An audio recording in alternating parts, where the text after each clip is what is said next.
Ignore दिस. मी फक्त तो लादी पुसासाठी वरती गेला. बट प्रश्न माझा हा आहे का मी स्वयंपाकाला काय बनवू. माझा दररोजचा प्रश्न हेच असतं का स्वयंपाकाला काय बनवू. आणि आता माझ्या केसांची ट्रीटमेंट जात चालली तर माझी केस ही अशी होत चालली. स्वयंपाकासाठी काय नव्हतं मग माझं चणे तर ऑलवेज असतात. आणि चणे भिजवणं म्हणजे चणे खाणे माझा फेवरेट हे आहे माझ्या अंताचे. आणि याच्यामध्ये मी सोया पावडर थोडीशी मिक्स केलेली आहे आणि पीठ थोडासा मळून घेतल्यानंतर इकडं बघा काय सीन झालं आहे माझ्याबरोबर. म्हणजे माझ्या चपात्या झाल्या, मी पापड तळले आणि भाजीसाठी वाटण आहे ना तो मी वाटून घेतला की चला आता भाजी फोडणीला देऊ आपण. आणि लाईट गेली आहे. मीनवाईल हे सगळं झाल्यानंतर मला सुरी पाहिजे होती आणि याच्यात काही भेटली नाही म्हणजे भांड्यामध्ये असेल. मग पहिले थोडीशी भांडी अशी लावायला पण लागतात ना, मला भांडी घसण्याच्यापेक्षा तो लावण्याचं कटकट वाटतं.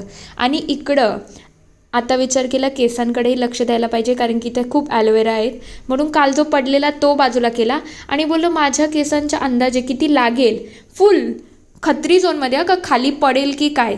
आणि शेवट तो पडलाच.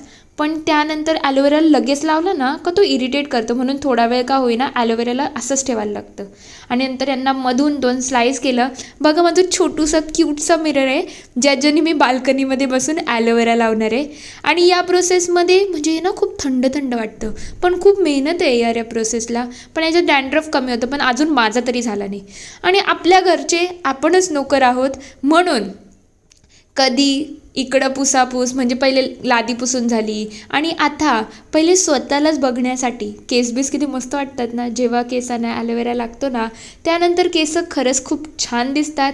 मीनवाईल मी कपडे पण धुवून घेतलेले आणि पुन्हा मी लागली होती साफसफाई. घर का मजदूर आहे बाबा, सब कुछ करना पडता है. आणि हा डाग ना मला इरिटेट करत होता. म्हणजे एखादी गोष्ट करायला घेतली ना ती प्रॉपर व्हायला पाहिजे नाही तर करणारच नाही. चला भेटूया नेक्स्ट ब्लॉगला.